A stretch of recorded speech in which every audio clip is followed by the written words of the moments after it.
Hello mga kamanyak, mga kagab. Ayan.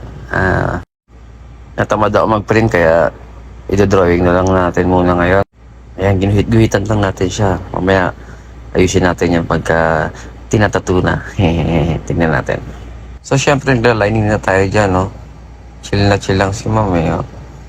Tsaka ang bait-bait niya. Matutulog na lang yan siya mamaya eh.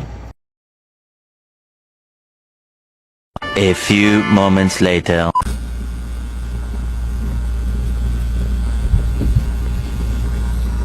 Teka lang, ma'am. Wag, ma'am, kasi naka-live tayo. Papatayin ko lang yung live, ha? Sige.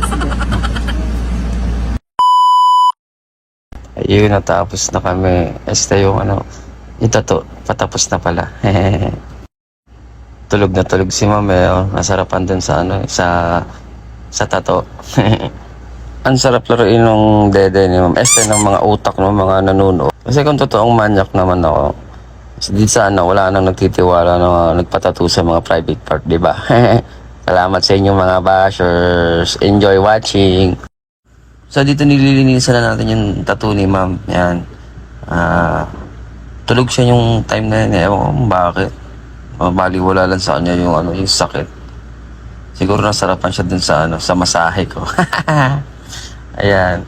Naglalaro na naman yung utak ng mga bashers natin. Pero thank you sa inyo lahat. Lalo sa mga solid followers natin dyan. Maraming salamat sa inyo at God bless. Bye-bye. At congrats dun sa mga nanalo dun sa raffle natin nung nakaraan.